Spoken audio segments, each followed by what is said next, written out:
I am 17 female, my dad has remarried about a year ago, and it's been hell from the start. I have 2 younger brothers. I work and I often help out with the bills and my 2 younger brothers. I do the exact chores that my father previously gave me.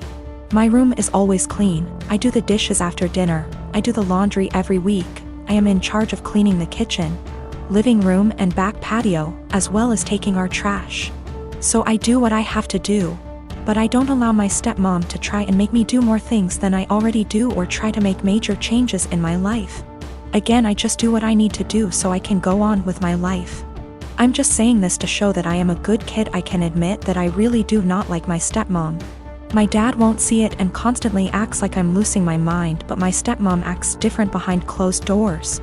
I told everyone from the beginning that I do not see her as my mom, I won't be calling her mom. And this change with her and her 4 kids moving into our apartment will not change aspects of my life. I'm not a babysitter, but she constantly disrespects that. I'm not sure why, but she loves trying to punish me, which I don't let her do. Again, I don't need disciplining. I'm just not happy anymore, and I'm done putting on a smile to please everyone of overworking myself to feel proud of. So I do what I need to do and everyone can leave me alone. She constantly tries to make me do more than I already do, go as far as to clean her bedroom, bathroom, pick out her kids' clothes, buy them clothes, and gets angry if I say no. The other day she tried coming to me telling me to call off of work to watch her kids. I told her that I won't and I am not a babysitter. Her kids are all twins, 2 of them 14, 2 of them 15. She told me that she wasn't asking me, and if I'm not there I lose my phone, car, and laptop. I pay for all that. I just said I will be going. She said I won't. Don't try arguing because my dad will put me in check. All I said was we'll see. So like I said, I went to work. I left the kids there, made them some food, and left. And she was pissed, vein popping out of her forehead, pissed. She started yelling at me, trying to take all of my stuff, but I kept them in my room and told her that I said I would not and she shouldn't be surprised. She got mad, saying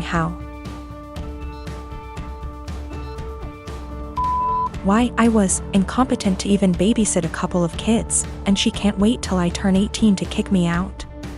I agreed, and she got even more mad and tried saying I will be coming straight home from school. At this point I just accused her of being a sadist and thriving off of watching people suffer.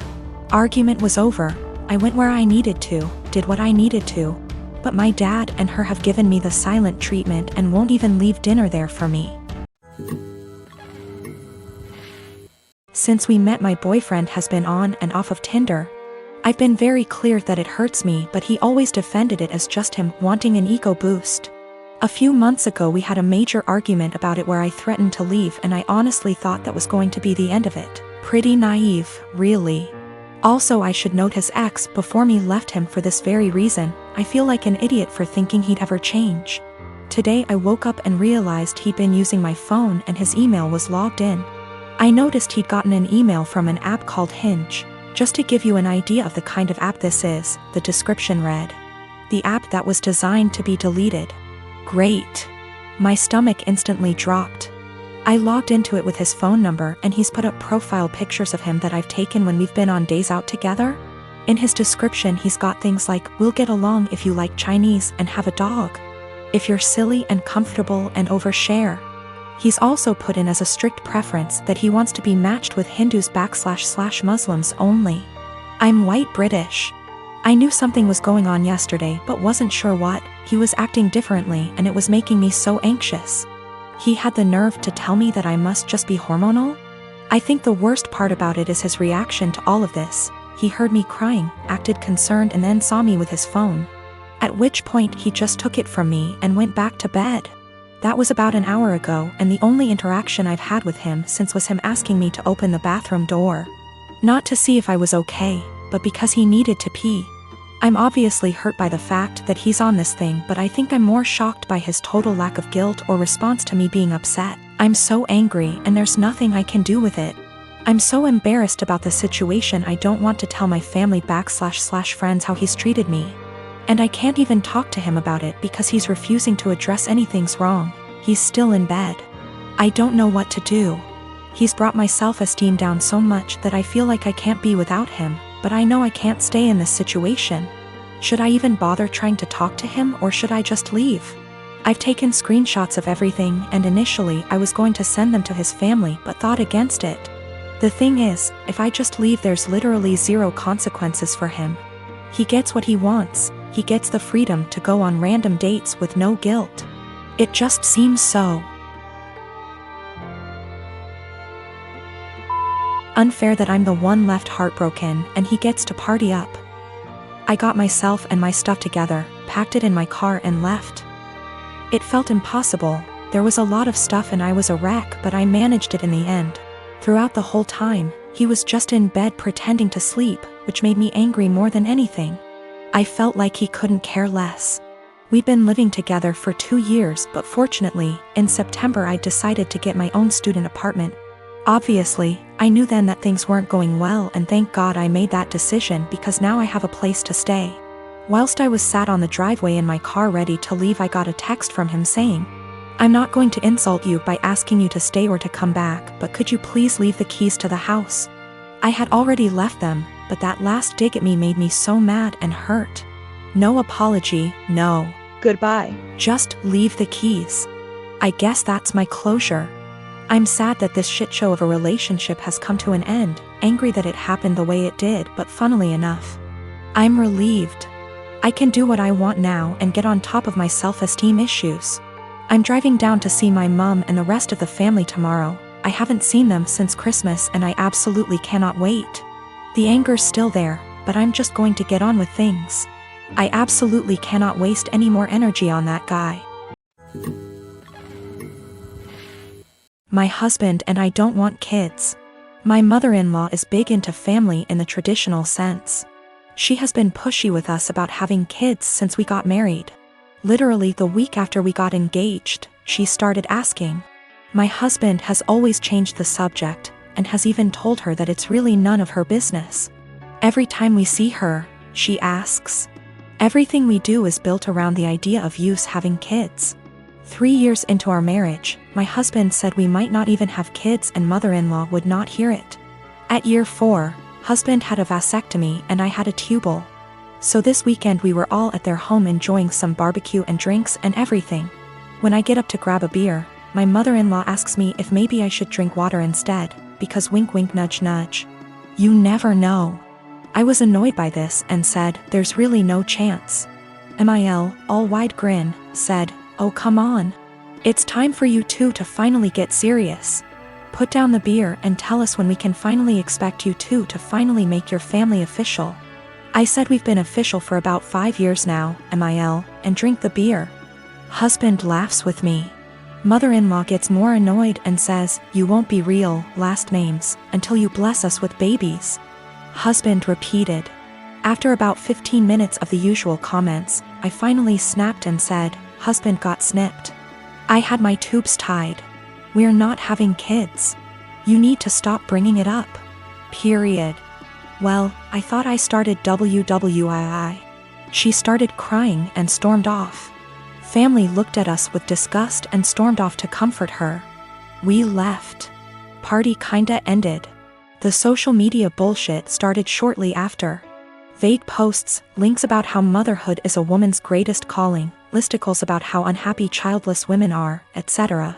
Some meme about how I guess I wasn't a good enough mother and won't be graduating to grandmother. It's obnoxious to the point that I just muted all of them. My mother-in-law finally called me this morning and told me that she was willing to put this all behind us if husband and I came over, and listened to her reasons that we really need to have kids. I told her no, that we are tired of her pushing this on us, and then she said, "You two aren't prepared to be real, last name S. I'd like a refund for what we paid for the wedding." It wasn't that much. It was like $400 for the rehearsal dinner. I hung up on her. When recounting this to my friends, a few of them said that I was the asshole here for dropping it like that. But I don't think she was ever going to drop it if I didn't finally make a serious, direct comment about it.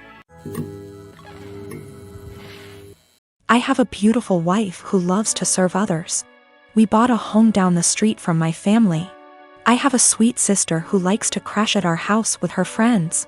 My wife normally is pretty easygoing until recently. My sister's friends have been leaving messes. Mostly towels on the floor after using our pool. My wife got upset picking up after them every day. I have asked my sister to make sure the house is clean after they leave, and it has been better. My wife also complained that some of her perfumes / clothes personal items have gone missing. My sister said it's not her. I believe my sister. I just don't see her doing that. I told my wife and we agreed to just replace them. Last week my wife made a couple of pans of cinnamon rolls from scratch. One pan was for us, the second pan was for a coworker's family who is experiencing a tragedy. My wife went to the gym. I went to work and my sister and her friends came by. The one pan wasn't enough for her and her friends. They wanted the second pan of cinnamon rolls and my sister texted my wife asking if they could eat them. My wife said no. They ate them anyways. My wife upset went and bought new locks. When I came home my wife handed me a new key and told me that she didn't want anyone else to have a key to our house. I tried to calm her down and tell her that I would just go replace the eaten cinnamon rolls with store-bought ones. My wife decided this was her hill to die on and said no, my sister lost the privilege to come when we are not home. Replacing stolen items wasn't good enough anymore. My mom called and asked if my sister could use the pool as a back-to-school party.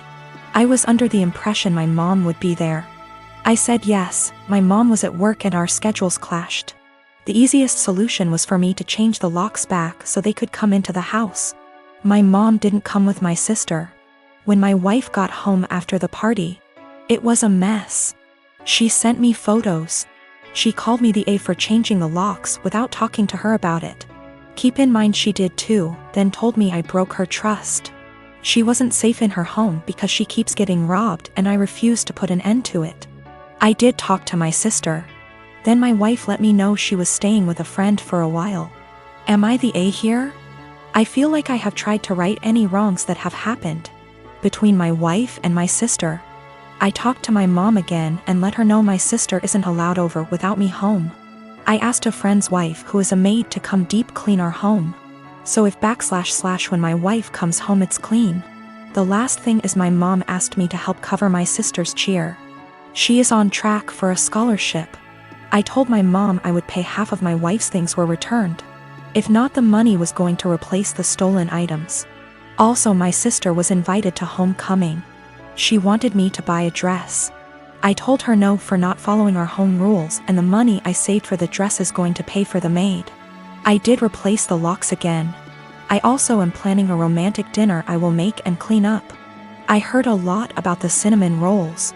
Someone on here gave me the idea to make them. I am for a dessert. My sister had a bag of my wife's things. More than I thought was gone. Most items are in poor shape. The big thing is she had my wife's grandmother's ring I thought was in the safe. I had no idea it was gone. My sister said that she found it on my wife's nightstand during the party. She forgot she had it on when she left our home. The ring isn't valuable, it's just sentimental. I told my mom who the ring belonged to. My mom lost it. My sister is now grounded. My wife is coming home. I am staying at a friend's house until we can work some of this out. I already stated it, but I did put the locks back on my wife bought. My family doesn't have that key. My mom called my wife last night and asked what my sister can do to fix / replace the damaged items. My wife said have her meet me every morning at 5 a.m. I decided to tag along and see what my wife had planned, trying to support her in whatever punishment she decides to do. You know, the cinnamon rolls. My wife's co-worker's 4 years old is in the final stages of cancer. My wife's plan is for my sister and her to prepare breakfast, get their other kids up and ready for the day, start laundry, basic cleanup, so her co-worker and his wife can spend as much time as he can with the sick child before work. My sister was silent the whole time coming back home. I can tell it really hit her that her life isn't as hard, even being grounded.